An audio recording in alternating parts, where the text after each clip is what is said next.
Heyo, welcome back to Luck Management. I'm your host, Carter Loesch, and this episode is always brought to you by Charm ND.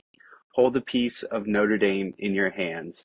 Today, I have the distinct pleasure of having on a Notre Dame national champion, 1988, a two-time high school state champion, and NFL career linebacker for a multitude of different teams.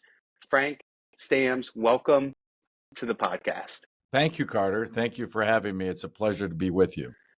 Now, this is so cool. I've had the opportunity to talk to some Notre Dame football players before, but anytime you can talk to a national champion that has seen it, that has tasted the beauty of winning it all, it's truly a pleasure for me, and I'm so excited to kind of get into this idea of luck management with you. Well, I'd be terribly remiss if thank you for that. But I'd be terribly remiss if I didn't mention all the great teammates and coaches that I had that got us there, and we were able to compete for that national championship. And as luck had it, we win the national championship. So great memories. Incredible memories. We're still fighting for it. We got close about a week ago, and I have these episodes that I drop each week where I say, okay, we're gonna beat Indiana, we're gonna beat Georgia, we're gonna beat Penn State. I was right on all three of those, and then I released an episode that said we're gonna beat Ohio State.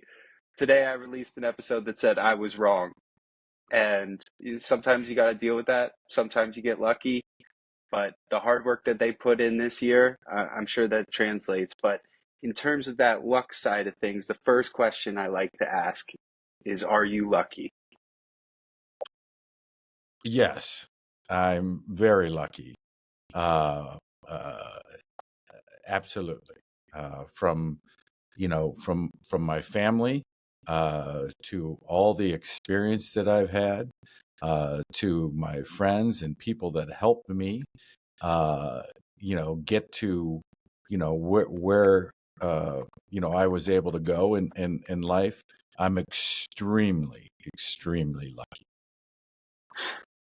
Now, I love the term when people talk about luck, it's also blessings. And we spoke about this a little bit on the phone, but it's you were afforded the opportunities to do these things. And that may be lucky, but the opportunity is only an opportunity and you have to work on it.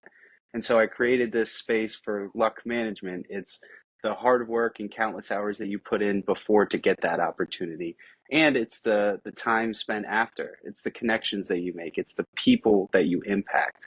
And I've always seen for a lot of these people that have been successful in their lives, yeah, they got lucky, but they made it happen at the same time too, or they have this increased humility of being able to be put into that situation, and they're so thankful for it, and they end up giving more than they even received. Um, and so I was wondering if you've felt that in your life as well.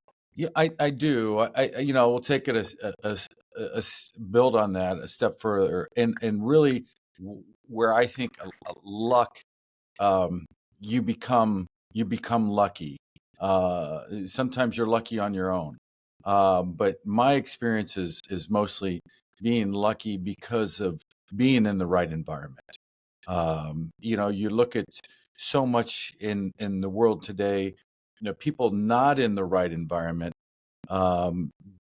if I can say, tend to be less lucky or unlucky in that wrong environment. For me, I was fortunate to be in the right environment, and then that environment, is surrounded by teachers, coaches, friends, family, opportunity. So that's I think when I think about being lucky, it's all about it's a lot about community that you live in, and Right. sometimes that community is localized, sometimes that community is like Notre Dame, where it's worldwide. Absolutely. Yeah. The Notre Dame community does a really good job of being global, but making it feel local. I've always felt that. I mean, you can find all these clubs and everything everywhere you go. It's a family. I always joke it's the best cult in the world. Yeah, It's yeah, it's a positive yeah. cult. It's interesting. There are no fraternities and sororities Right. at Notre Dame, but it's having gone to school there and afterwards, it, as you know, being a graduate of Notre Dame, it's a big fraternity and a Yes. sorority. Yeah. Absolutely. My dad went in '86, so he was dealing with the Faust years. He was getting his Oh, MBA there during that time. So you guys obviously crossed paths during the time of being on campus, and he saw, I think, a 4-8 season, and he was like, okay. But to see those changes and stuff like that, it went to me, and then my brother got his MBA. So we've all bought in, as you can tell from the background. yeah, yeah, yeah, yeah. Um, but first little segment that I like to do before we get into these big questions are just some fun facts and this day in history. So found out that this day in history in 1788, the British settled in Australia. So as they were world conquerors, they were moving around the country. I mean, they founded America, they founded so many different places. Crazy to think that all the way in 1788, they would get to Australia. And Australia, it used to be a place where they would just send all of their criminals. So everyone is a descendant of criminals in Yeah. Australia. And just wild to see that that's what 250 years ago, and to see that nation now. Now they're the funnest people I've ever met. Whenever I meet an Australian, I'm like, it's going to be a good time. Yeah, look out. Right. Yeah, I was on vacation a year ago, yeah, and a group of Australians came to the pool. I was with my family, and nice. boy, I'll tell you, you knew they were at the pool. I mean, the party was on. Right, right. I mean, when I was younger, we would always go to the Outback too. So I had my little taste with my grandparents. They loved going to the Outback, and I was like, oh, there's something about these people. They have a good time. So that is this day in history, and then just a quick fun fact for you. I try and do mostly random ones, but giraffes are 30 times more likely to get hit by lightning than people. Um, It is maybe it's because they're massive long necks and they're higher and closer Yeah. to the lightning Right. strikes and everything, but it's something crazy where that happens. So bad luck for giraffes. Right. Yeah. I mean, if there's any animal built like a lightning rod, it's a giraffe. Yep. Yeah, exactly. I mean, yeah, stay out of a storm there. That's why that's why they get under those trees and everything. But next segment I'd like to do is highs of the week. So was there anything that should be celebrated from last week or you're looking forward to this week? Well, kind of we'll get into this later. But Notre Dame being in the national championship game, even though the outcome wasn't what the Irish faithful wanted. Yeah, It was one hell of an accomplishment, right. just the same, and that bodes well for Notre Dame.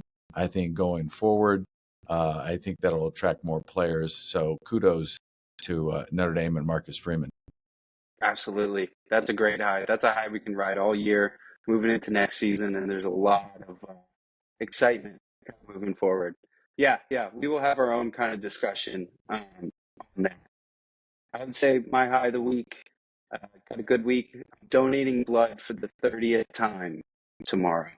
So really, really happy to be able to donate, give back to people's lives and everything. And it saves up to 3 lives each time you donate. And a lot of people need blood. So if you can donate, all you luckies out there, if you can donate, go to the Red Cross or the regional Gulf Coast Blood Center here in Houston. It makes a true difference. So um, in the news, I was wondering if you found any news article that was interesting to you. I have one in mind. Do you have one?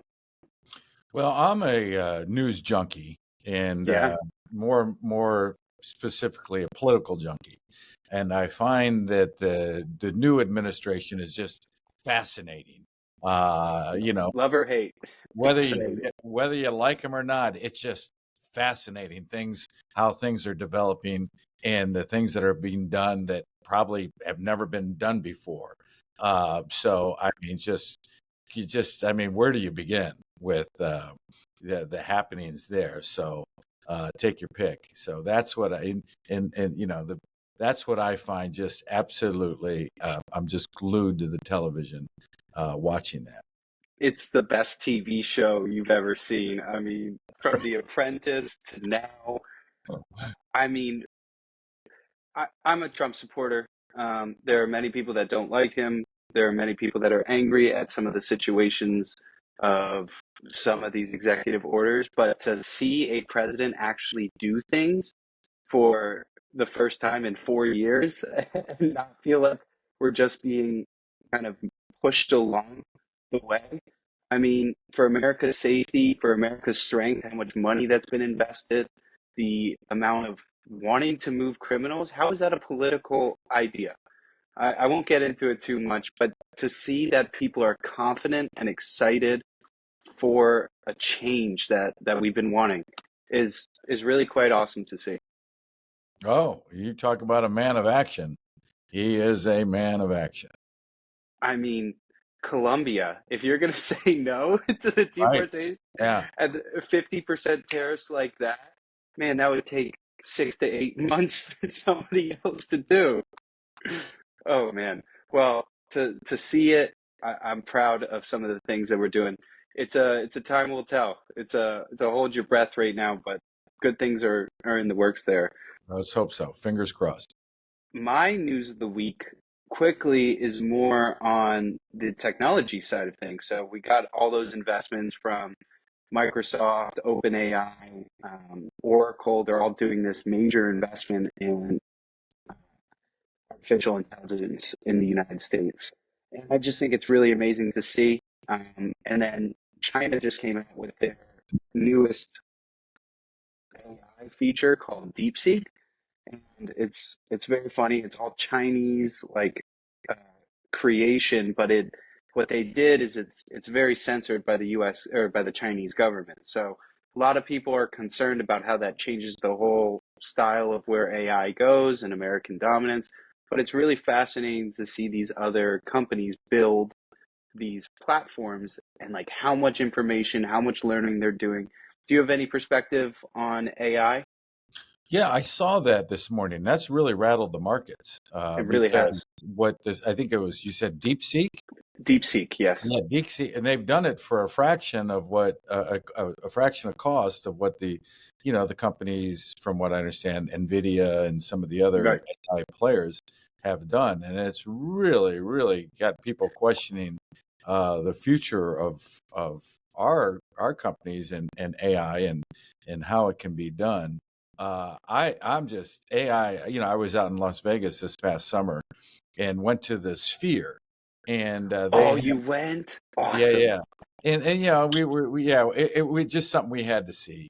And Absolutely. while we were waiting for the show to begin, they had best way I can describe it is you know robots that were human like, and were Whoa. fielding questions, and it was all AI, from what I understand, generated, and it's just fascinating what AI uh, uh, can do, from probably from medicine to you know building cars. It's just incredible. Absolutely.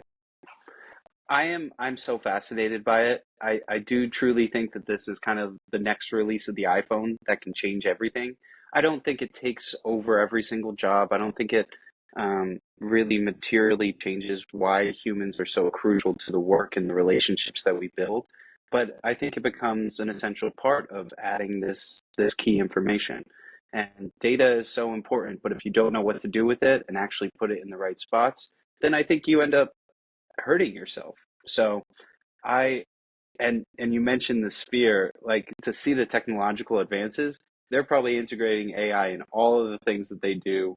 What sort of shows worked out really well, how they're able to do it. What specific show did you go to when you were there? We just saw a show, a movie, Oh, cool. really, and the movie was just all around us. Yeah. You'd look up, it was there, and they did it. It was probably, I don't know, say maybe an hour, 15 hour and a half long, if that. Kind of had an Adam and Eve theme to it, whereas Oh, you know, awesome. where we started from and where we're going, and how it all fits. That's Um, awesome. you mentioned AI. I ordered a pizza, believe it or not, yesterday, Uh-huh. and I got a AI generated voice on the other side, and I thought, wow, I mean, it's everywhere. It's not stopping. And to see all this investment, you're like, okay, that's a check mark that these people actually believe in it. Um, yeah, DeepSeek is a lot less expensive, but they're saying it can kind of feel like a little bit like vaporware because how are you supposed to do it on all that? But we'll see down the line. But when you mentioned the sphere, I made some resolutions for the year, and I don't know if traveling somewhere is a resolution, but I said I want to get to the sphere this year. So when I go, I'll give you a full review as well. Wonderful. So now we move in to this Notre Dame viewpoint of what that game was like. I'd love to hear your analysis and your thoughts of the game, and I'll give a little bit of color background too on what I thought. And yeah, what'd you think? Well, Notre Dame, I thought, Notre Dame was prepared for that game. We all saw that in the first series that Notre Dame had. They get the ball first. They go down they march down the field. Right. I don't know how many plays it was. It had to be maybe 18 12, play drive. 18 play drive. I mean that, I've had all my defensive coordinators when we talked about uh, stopping offenses. They said, listen, just don't give up the big play, make them earn everything they get, because 12 and 13 play drives are next to impossible to complete, and have, with points coming out. And Right. Notre Dame goes 18 plays. Not only that, they hold the ball for 10 minutes in that first quarter, and then Incredible. they come away with a touchdown. And I said, wow, wow. I was texting my buddies, Mike Stonebreaker and Wes Pritchett, and saying, you guys get ready to hand over the crown, because uh, it looks like this team is going to take this game, because at that pace, Ohio State will be lucky to have, 4 or 5 possessions of the football with Notre Dame controlling the game like that. But I Hmm. think, yeah, after that, I think Notre Dame, I think, some of the injuries caught up with Notre Dame. Absolutely. I think they lacked, some depth as far as, putting together some offense, and staying on pace with Ohio State. Um, and Ohio State was just too much. I mean, I had a chance to True. get down on the field behind Ohio State's bench, and I'm Wow. looking at some of these guys, and I said to myself, "Wow, these guys, Different. they're monsters. I mean, they're monsters." Now Notre Dame had monsters, but not as many monsters. And Exactly. I think Riley Leonard had a little trouble finding his comfort zone, Hmm. his rhythm in the first half. And then, of course, when you're trying to play, you go down like that in the first half, and then you're It's trying to tough. play catch up against a team like Ohio State that's so explosive. Um, it's next to impossible. But I will say this, and everybody seems to be talking about it, even all my Ohio State friends, because I'm deep here in the heart of scarlet and gray in Ohio. Hmm. Yeah. uh, the Notre Dame gained a lot of respect, and they were, and I was proud that Notre Dame didn't quit in that game and came back, and really, with a couple minutes to go, made it a one-score game. Absolutely. On that first drive, I mean, I guess what comes to mind is like not how you start, but it's how you finish. And I can confidently say that they started strong. The middle part was a little hard, and they finished strong. And they fought back throughout that whole way. I think Ayo, this episode of Luck Management is brought to you by CharmND. Love thee, Notre Dame Lucky Charms. I love Notre Dame, and when I went to school there, I wanted to have a way of holding a piece of Notre Dame in your hand. And the first iteration came from small little tubes and filling up with pieces from around Notre Dame. And it's evolved into a really cool and wonderful business that I truly cherish. And now we have necklaces, we have keychains, we have earrings, and we have bracelets. All of these pieces are from Notre Dame. So in our keychains, we have soil from Notre Dame's campus with 24 karat gold flakes.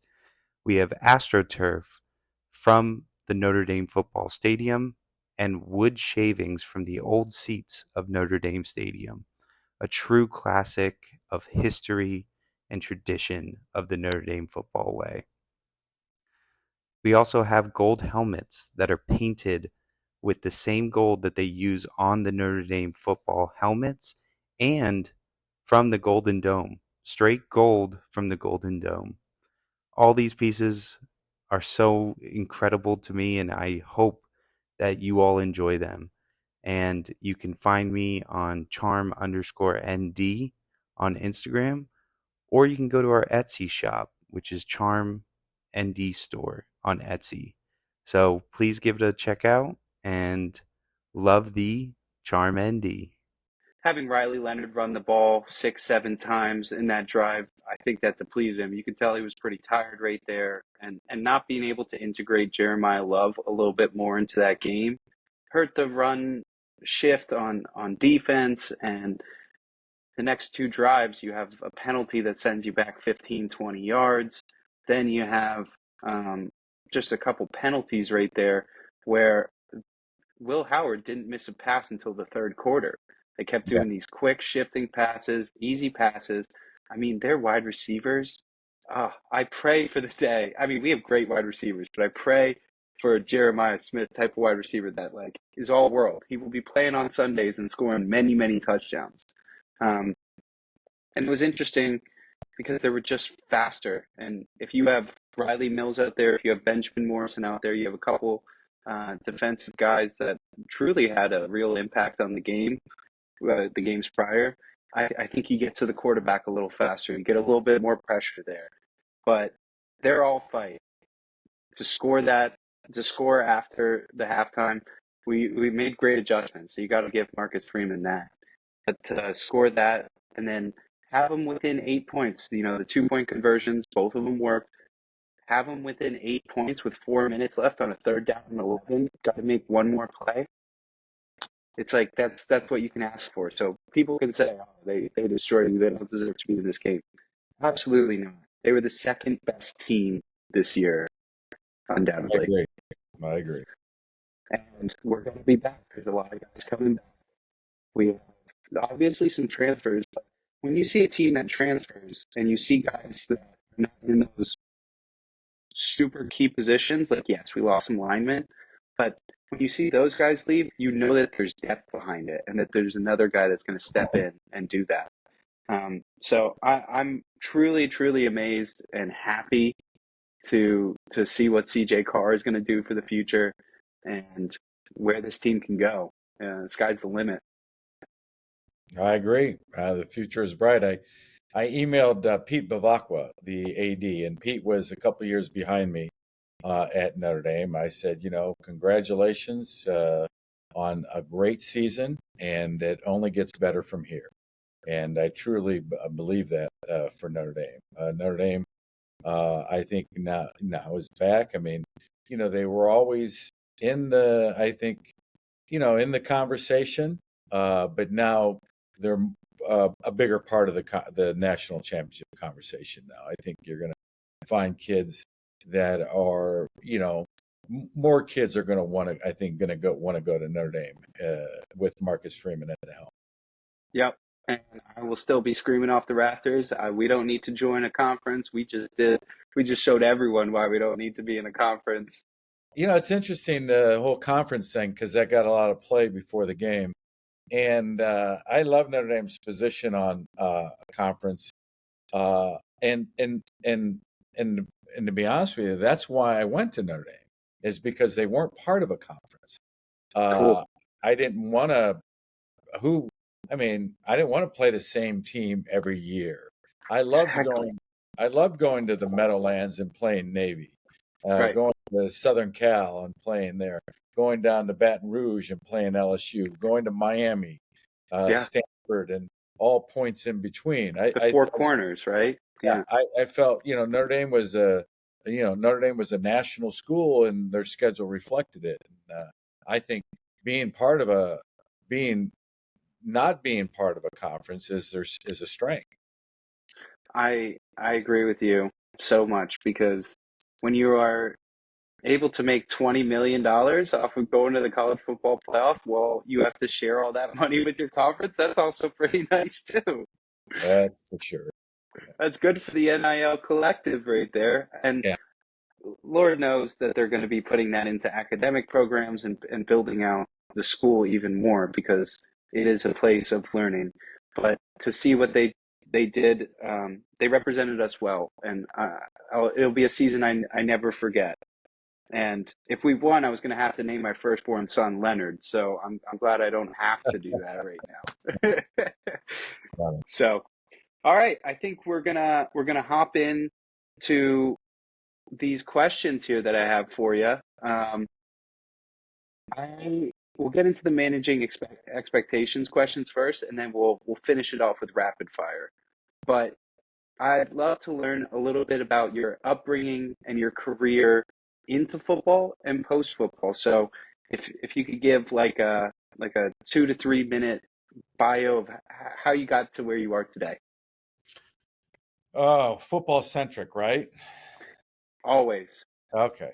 So, I grew up in Northeast Ohio, Akron, and I grew up in a sports-oriented household. My dad was a football player at the University of Akron. My brother was a quarterback at the University of Akron. But early on, we Cool. played we played in the local Pee Wee league, and it was tough. I mean, Northeast Ohio, Southwest Ohio, Western Pennsylvania. Football Uh, states. the they I remember I was playing with the Kansas City Chiefs and Marty Schottenheimer said, "Yeah, he's a tough." They had just acquired me from the Browns, and they said, "Yeah, he's a tough guy. He's one of those Northeast Ohio kids." So Yeah, and Texas football is the same way. And absolutely. so I grew up in a football rich area that prided itself on physical play, and I had coaches that reflected that. These Hmm. guys, these guys, God bless them, given their time and all that, but they were former high school athletes that it was all about the harder you hit, how hard you could hit the guy in front of you. And don't get me wrong, that's a big part of football. Um, but there's so much more to it as I grew up and got into the pro level. Right. Uh, but that's an essential element to playing football is your toughness, not only your physical toughness, but your mental toughness.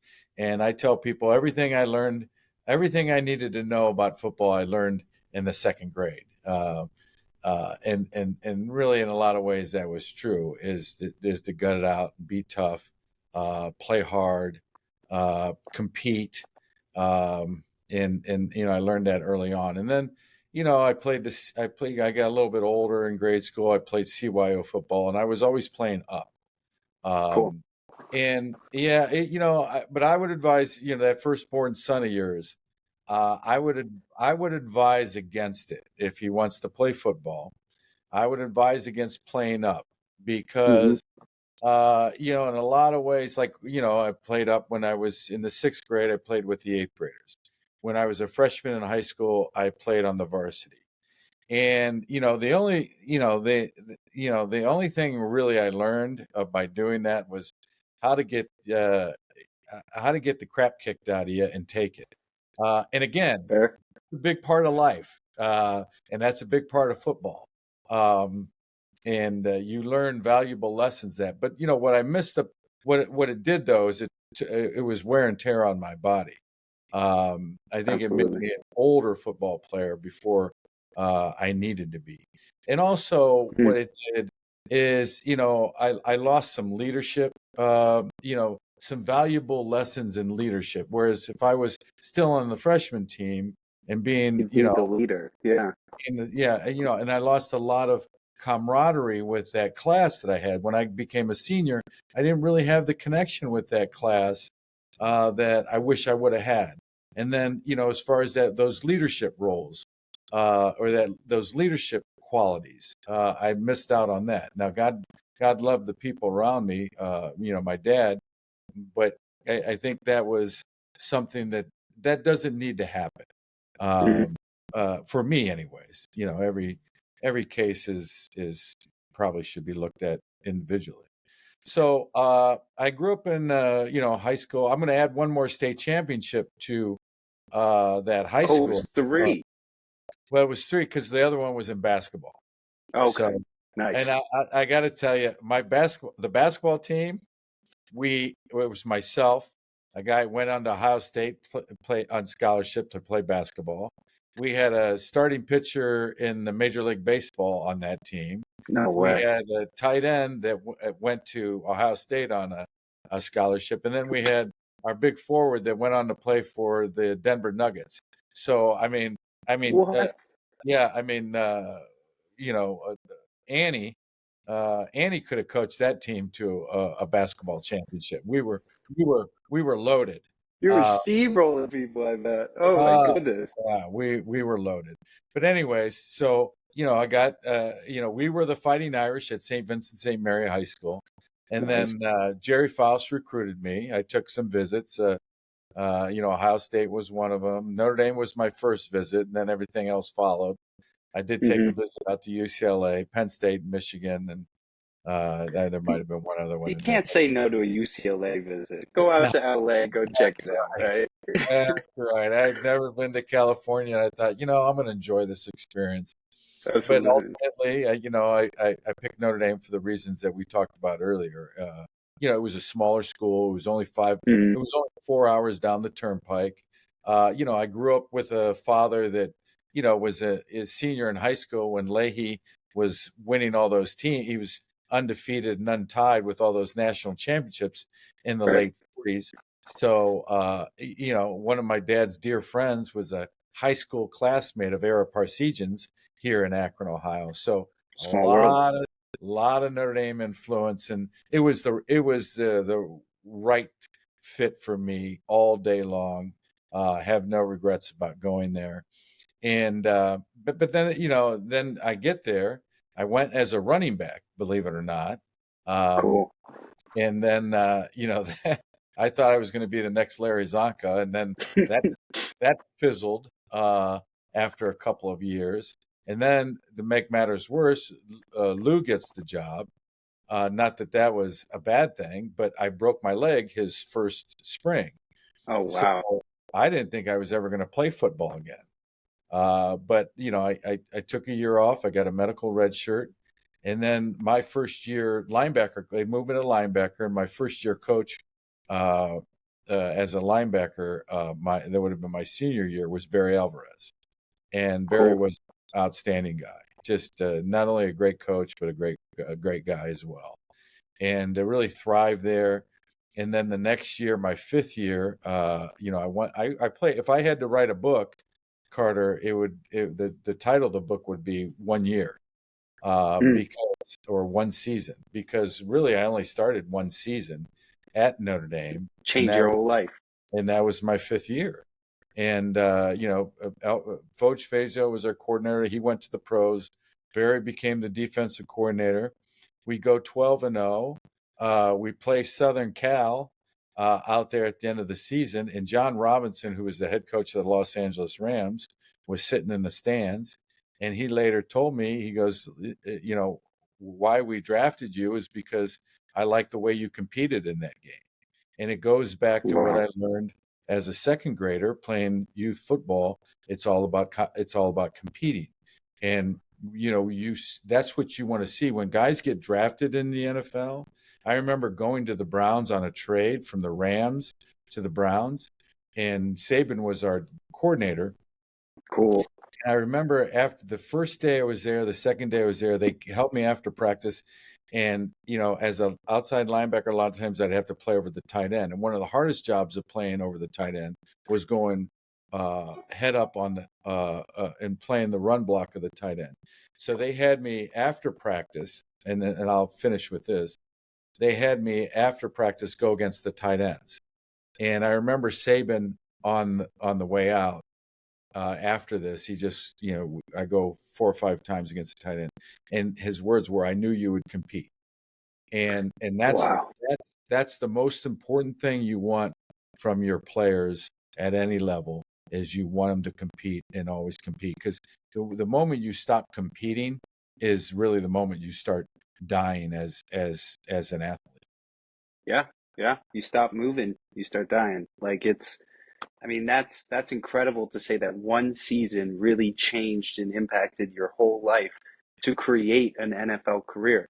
So somebody might say that that's lucky that you had a scout there in that game Right. watching you play, but you went 4 years, an injury, positions that didn't work, like positions that, hey, you weren't able to get on the field as much, or it just opportunities didn't present itself in a way that you could capitalize on it. And then you have this game, it completely changes the trajectory of your life. You're playing on a national championship team with a coach that could have recruited his own guys, could have seen his own, structure. Hey, I don't know this guy as much, but you competed every single time to earn that position and step in and become an All-American that season. Yeah.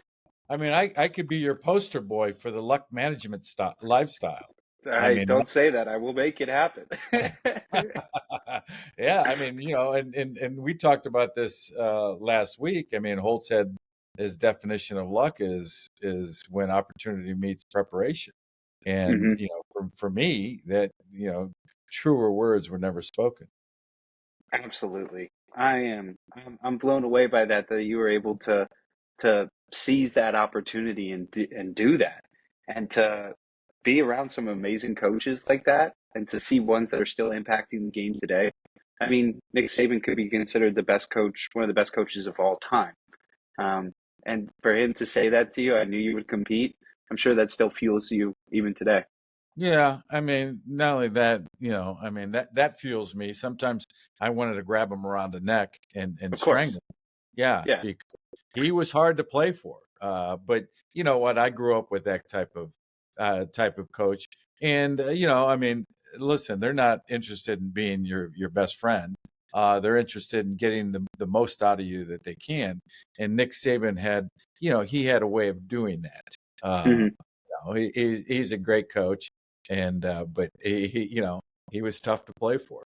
Hi, Notre Dame fans, college football fans, pro football fans. My name is Frank Stams, and along with myself and Wes Pritchett and Michael Stonebreaker, 3 All-American linebackers from Notre Dame, the last championship team in 1988, we host a podcast, Under the Golden Dome, where we talk about Notre Dame football, past and present. We have guests on. For example, our last episode, we were interviewing we were down in Atlanta for the championship game against Ohio State, and we are interviewing a lot of the guys that we played with on that '88 team. A lot of parallels between then and now, and we try to discuss them and the lessons learned, and talk about football in general. I want to thank Carter Loesch for having me on his Luck Management podcast. Really enjoyed our time there, Carter, and I'm grateful for this opportunity. We also have a championship apparel, we're calling it, IR88SH.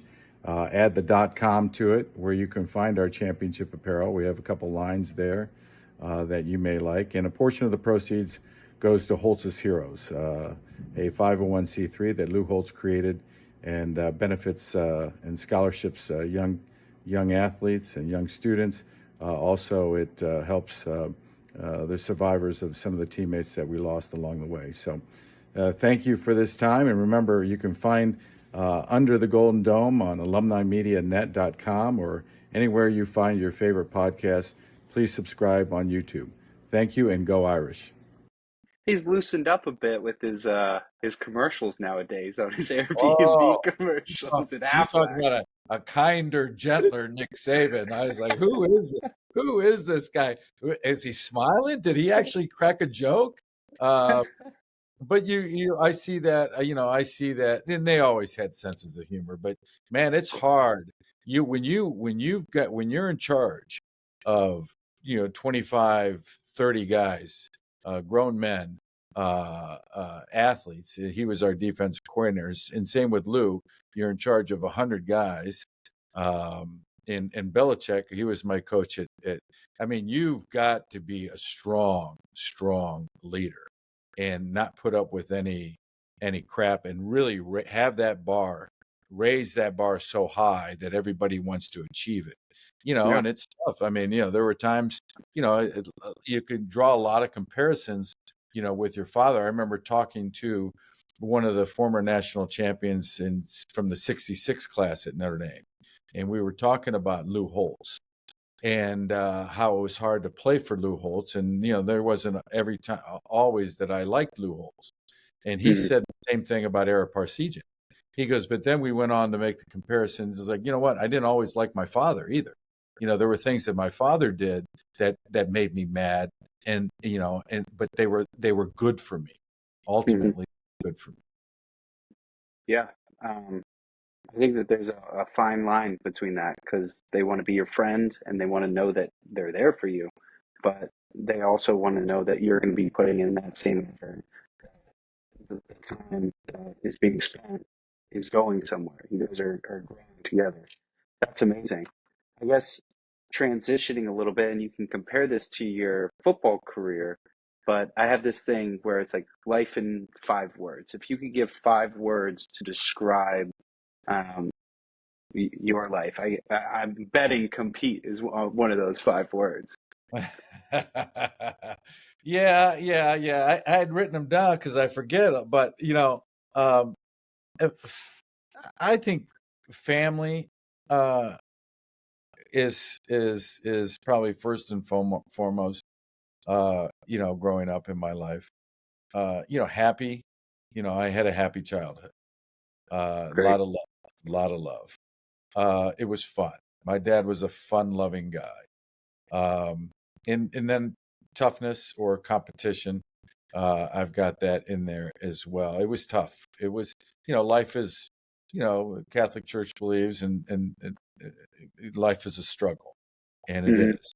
And then of course, the last one I have is challenging, and a lot of challenges in my life, and I want to make sure I keep it in the right perspective. I've been very fortunate, but within that fortunate life, there has been a lot of challenges nonetheless, and you know both on the football field, off the football field, and now life after football. Right. I think everybody has, I don't like to call them problems, but they have their own situations of hardship and things like that. And to see someone say like, "Oh, I accomplished all this. Your life must be completely easy."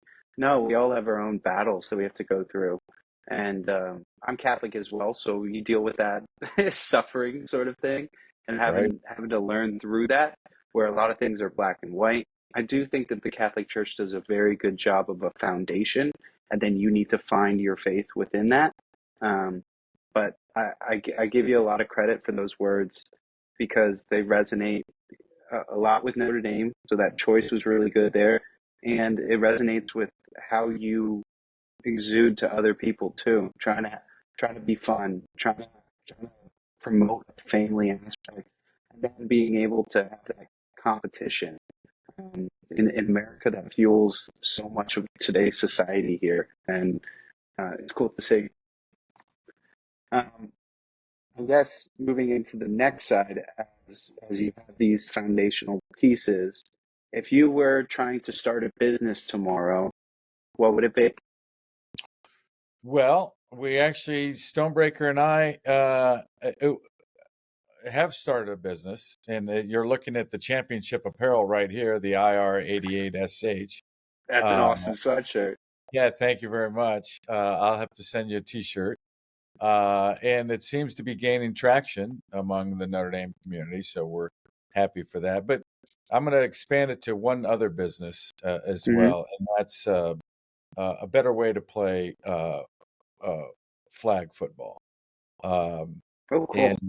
and I'm actually working on something right now with a friend of mine, and I've got a meeting with Notre Dame coming up to talk about that. So, it'd be a better way to play flag football because it hasn't seen any innovation in the past, I don't know, 40 years. First off, that is so cool that you have this business, Irish 88. When they win in 26, you'll have to figure out some sort of design there. I we mean, had the mocked up IR24SH all set to go, and then things didn't work out. But you know when when you people lose, they can send it out to Africa. You're gonna have a lot of African people wearing those t-shirts. right, right. That's funny. That's funny. Yeah. Um, I have this little side business of Charm ND where it's like necklaces, keychains, earrings, all from around Notre Dame's campus and stuff. I'm gonna send you a thank you for everything so you can kind of see that. But I love the idea of being an entrepreneur and building a business and being able to be around the Notre Dame world. It just keeps you ingratiated into the community, which is really, really cool. Well, Um, and I do want to mention that, this add.com to this, uh, and where you can find the apparel. But what we do with a portion of the proceeds, a percentage of the money goes back to Holtz's Heroes. awesome. And Holtz's Heroes is a 501c3, founded by Lou Holtz. And then what it does is it gives back to the players and the Notre Dame community while during his tenure there, 10, Hmm. 11 year span, for scholarship, high school kids, and also for money and support for some of the players that and their families that we lost. From that championship team, I can think of 10 guys right now that aren't with us anymore and died young. Yeah, I remember the episode with Daryl Gordon. He was talking about one of his teammates that passed away. Um, and well, even just in life, I mean, it was so many years ago, and things happen right there. But that's amazing that a lot of the money and proceeds can go to that. It's circulating back within. That's Yeah, really, really cool. we're happy to And give. And what would you change about flag football? If you don't want to get into it too much, I understand, but can you give me a little Yeah, idea? I would change the way they tackle. Hmm. That's about all I can say right now. I don't want to get the let the cat out of the bag. Right, Uh, right. I get I would it. just, I would just, I mean, being a linebacker, people always talk about, the right way to tackle. Listen, Carter, there is the right way to tackle is you want to protect yourself. Keep your head up, see what you hit, but you want to protect yourself. Tackling a ball carrier is one of the hardest things you'll ever want to do. That and hitting a curveball coming at you, but coming at your head.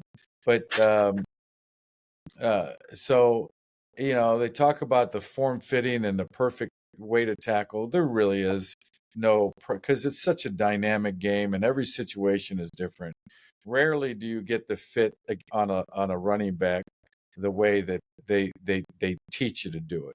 But Hmm. you got to start somewhere. And I always thought tackling was just absolutely the hardest thing ever because for me I Yeah. was lucky, I was a relatively big guy, but some kids are tackling running backs that are 30, 40 pounds bigger than them, and it can be a scary proposition. I know. I never wanted to play defense on the outside there. First, I was never fast enough, but but second, like that can be a highlight reel for someone else when he jukes me out. Oh yeah, because some of the older guys that I played with, they talked about trying to tackle Earl Campbell, and they said, "You being in Houston, you'd appreciate that." They said no, thank you. And they people meet me and they say, "Oh, you played defense. You must like to hit." I said only when they weren't looking. Yeah, yeah. Yeah, Not when they're coming full force downfield on you. exactly. That's awesome. I think we kind of touched on this a little bit, but your core identity and who you are, I think, falls into that toughness.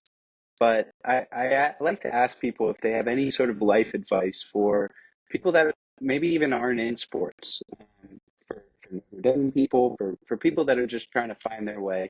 You've had a lot of life experience and you've seen, as we talked about, a lot of ups and downs. What's been successful for you? I'll tell you what's been successful for me, and you just can't quit. You just can't. I mean, and I know that's easy to say, and I'm not talking about I don't want to say you just don't quit. It sounds so simple, and Hmm. it's almost insulting to a lot of people because there are some things that you do want to put down, you want to quit, and you probably should. But I guess when I say don't quit, it's like, okay, so you quit something.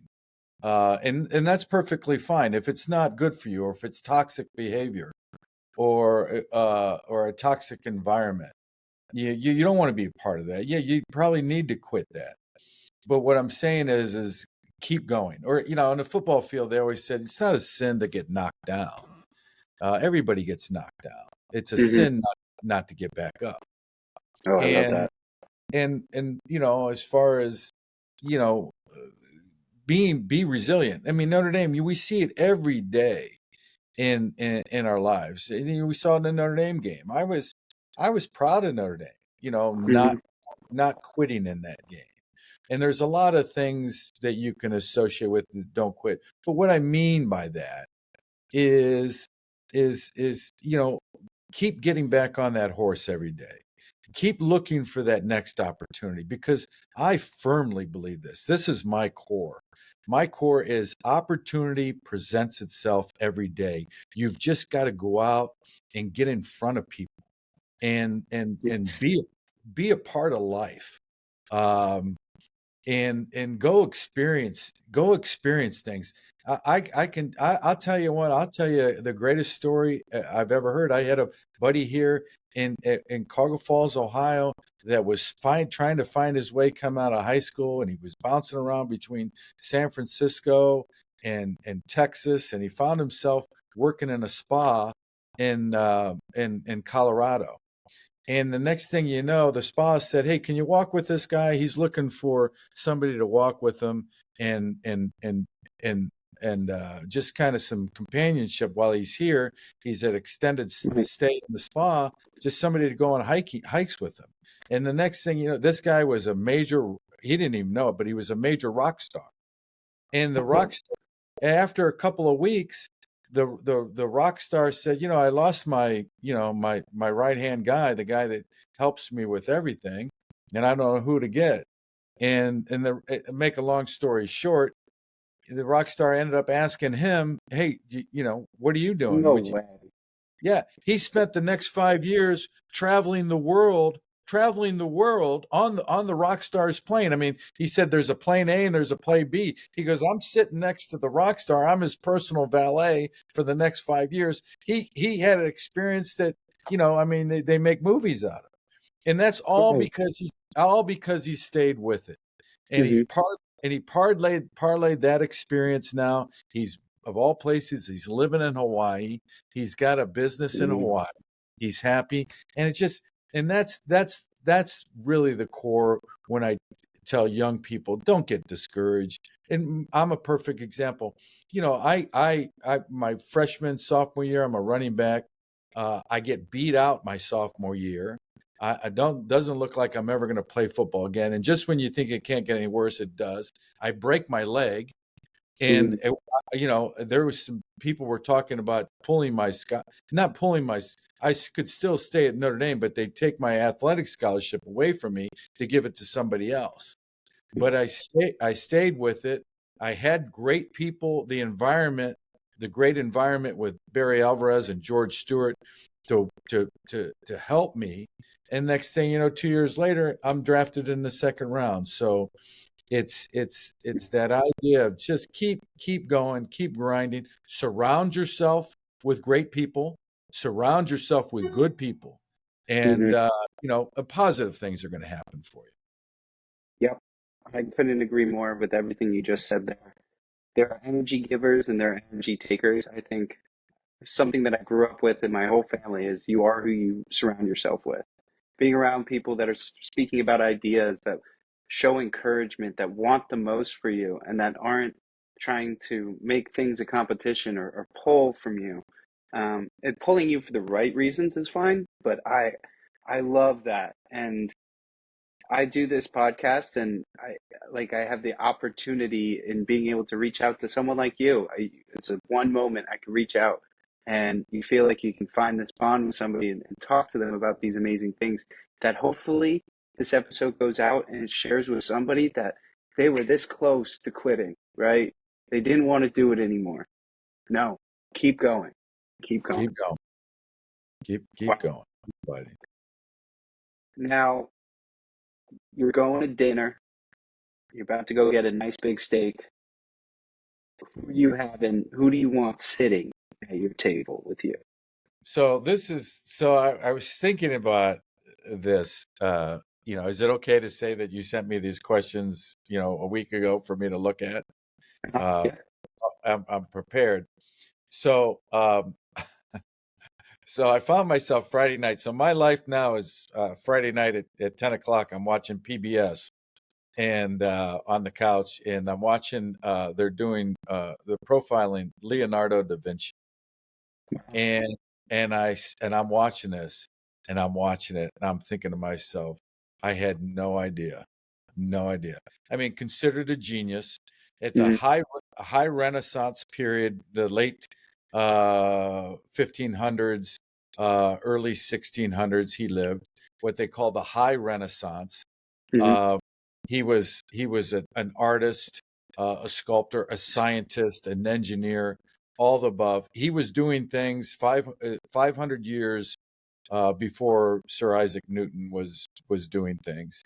And I said to myself, and he was a guy that always, and I took this to where I am with this flag football.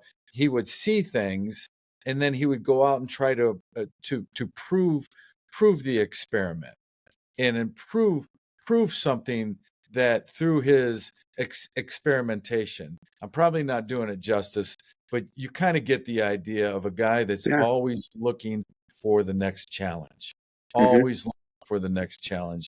And I thought to myself, this guy would be somebody that, and with a focus on the humanities, and how we as a people, how we can't lose touch of our humanity with all Mhm. the technology that's going on. I remember about 5 or 6 years ago, I think it was Pope Francis said, with all the digital world coming in and everything, he goes, we're in jeopardy of losing our humanity. Yeah. And I think that's a very important that we keep that, and that's a big part of why I'm doing this show with you, because I want to meet you. I want to listen to your ideas. I want to find out who you are, because this after and Holtz would always say this, after doing this podcast, I'm going to be a better person. And and I think, you know uh looking back, who would I like to sit down and have a steak dinner with? Is I think really I would really become a far better person sitting down with Leonardo da Vinci than I was before. That'd be impeccable. I mean, to see a man that from the 1500s still has an impact in so much of our life today, that is responsible for some of the greatest pieces of artwork, some of the greatest thinking, and a true Renaissance man. And you would learn something real then. And I love that. I love that idea of like you're getting better or you're improving each time you do something. It's that oh, I have to do something. No, you get to go do something.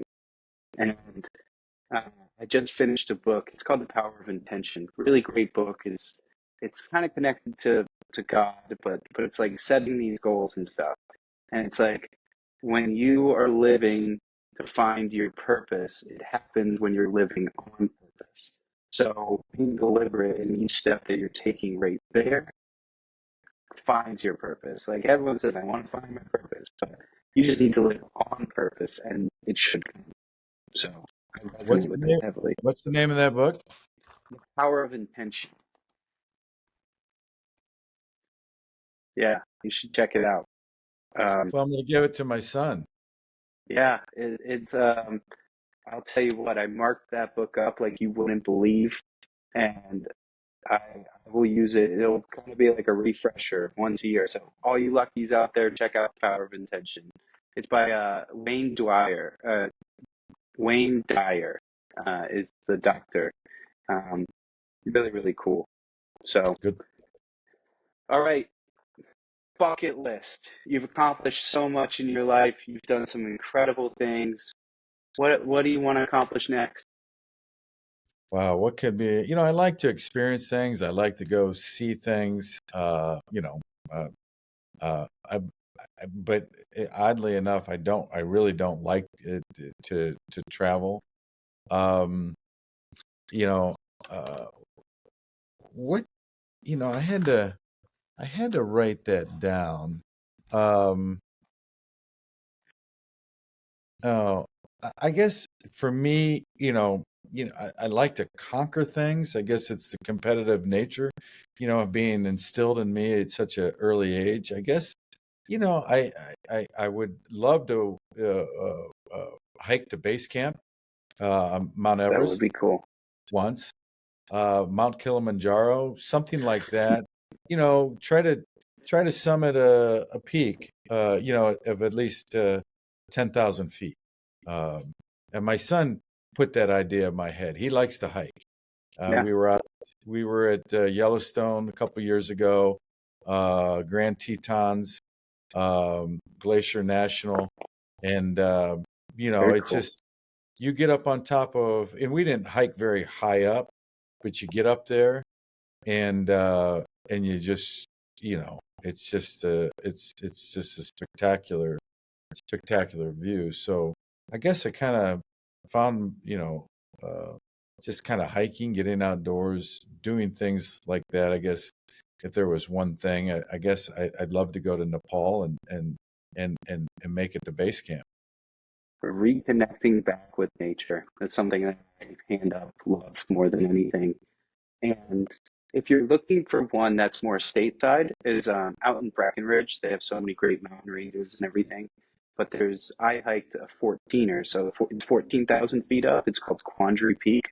You could start in the morning. It takes about 5, 6 hours, but those views were impeccable. It was during the summer, and you got up to the top, and you still had all the ice caps and snow up there. It truly changed my life. It minimizes you to a point of being like, wow, look at this Yeah, vast world around me. right. Yeah, I love it. Thank you. Well, I'm excited to see those photos when you make it to base camp. Now, getting to base camp is a very costly experience, Yeah, and yeah. it is a full blown trip. I heard In the turn, rates they just raised the rates over there too. did they? Yeah, they Okay, just yeah. it's a ton of money. I mean, you got those shamans there; they're eating pretty good. Yeah. Well, I had a friend. I lived with a buddy of mine my first year with the Rams. It was a Notre Dame guy, that Sean Munster, and then a guy named I call him Montana Mike because he's from Mike. He's from Montana. His name's Mike Moronic, and he's actually summited, but he couldn't take. We were all young, and he couldn't take. Couldn't take all the people in Southern California, so he said, "I got to get out of here." And Yeah, he ended up going to base camp, not once but twice, summiting base wow, camp, and then he stayed a whole summer over there, one year, and immersed himself into the culture, and actually, did things to give back to the community there and help the people there. And he said, it was a life-changing experience for I bet. That's my goal to. I studied abroad in Europe and Eastern Europe, and got to travel a great amount through there, and then a lot through Central America. But I've never made it out to East Asia. It is a true goal of mine to get out there, go to Japan, see those places because the culture, the respect, the whole dynamics there are so much different. But the reason why I said about the price is, do you have any advice on financial literacy? I think a lot of these listeners are younger, um, and we try and be. There's a lot of noise going on in the world, from your crypto to all these AI things like that. Do you have any advice for it. So, guidelines, the NFL and stuff like that? yeah, my best advice, I forget who it was, I forget who it was that I heard say this, is he says, listen, invest, or if you're going to invest your money, if you're looking for investments, go with things that you use. I mean, if you drive a Ford, buy Ford. I remember, I wish I'd have done this when I was playing. Everybody was looking for the shoe contract. It's not like it is today. I mean, we were all fighting over nickels and dimes outside our contract. And one of the extras that we had was maybe a shoe contract with Nike or Reebok, or at the time, God, there were so many uh, ones that aren't around anymore. But Nike was, when the Nike rep came in the locker room, everybody mobbed him. Everybody mobbed him and Of wanted the course, Nike deal. Well, as it turned out, I mean, that, if you'd have taken, I don't know, $1,000 and put it in a Nike, then I'm sure it would have, you know, you're gone killing. gone up 500% or even more from there. So, buy things that and things like crypto. I don't use it. I don't know it. And it could be a great investment, but it's just not for me. Right. It wouldn't allow me to sleep at night. Things that I use, like, for example, our daughter works for Procter and Gamble, and with all the noise that's going around with everything today, Procter and Gamble, I think, is at an all-time high, because people aren't going to stop needing toilet paper. That's for sure. Mm-hmm. Toothpaste. My And tooth. mom actually started at Procter and Gamble. Funny enough. Wonderful. Yeah, yeah. Is she out in Cincinnati? She went to Miami, Ohio, Cool. and she lives in Grand Rapids now. Oh, cool. Yeah, beautiful little town there. Absolutely. Beautiful Not town. too far from Notre Dame and everything. That's Reason exactly. is, I lived and worked in Cincinnati for a summer during college, and I went to Denison University, so I know Ohio pretty well, Yeah. for undergrad and everything. Um, but I know we talked about that. But no, that's great piece of advice. Like what are you investing in? Is what are you going to constantly need to have? People love McDonald's. Like that stuff is not going anywhere, and they're Right. more so. They're a food company, but they're more so. They have prime locations in every single place around the world. That sort of influence dictates how the markets move, how things move, the culture behind it. I'm fascinated by that whole world of things. Um, I'd say my piece of advice is like put your money into it and stop watching it. Don't like every day it's going to go like this. So you might as well just have some faith and confidence in the companies that you're in. Um, Absolutely. but now we've kind of done that. I already asked you if you're lucky. I'd say we just got a couple rapid fire questions for you, and we'll be capping this luck management podcast. So, rapid fire, just whatever comes to your mind. What is one talent that you wish you had? Wish I could play the piano. I'm working on the piano actually right now. I've been trying to get better and better on my keyboard. The left hand to right hand is the hardest thing I've ever done. It's so hard. Um, but I know the Irish fight song, so I'm happy about that. Must. What is the best thing that happened to you this week? my son called me and asked me for advice. So that's so cool. Yeah. What is your go-to karaoke song? Oh, easy one. She'll be coming around the mountain.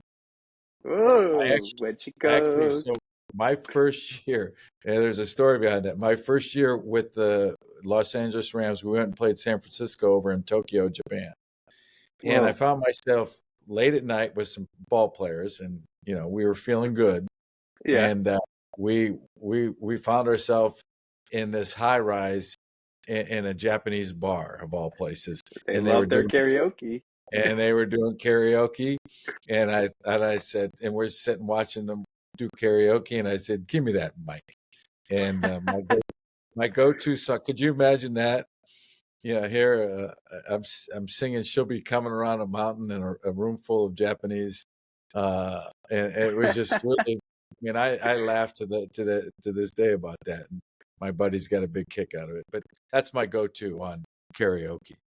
Good. When we're both at a Notre Dame football game and we were at an Irish bar, if they have some karaoke, I expect that song to come out. Do you believe in second chances?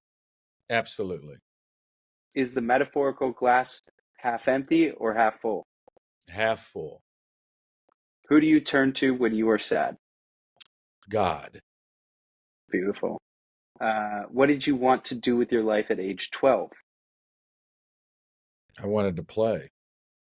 Nice. Window or aisle seat? Window, What's the first thing you do to start your day? brush my teeth. And that is luck management. Frank, I am blown away by this opportunity to speak with you. You are now the poster boy for luck management, so you've gained that title. Thank you so much for coming on. Carter, it's been a pleasure. I just really enjoyed our time together. Thank you for asking me, and really appreciate the opportunity. Yeah, I'd love to have you on in the future, and let's get together when we're in a localized place. Sounds great. Thank you. Um, so as always, you can find us on Apple, Spotify, or YouTube. But just like Frank and I are doing, keep living the luck management lifestyle. Peace.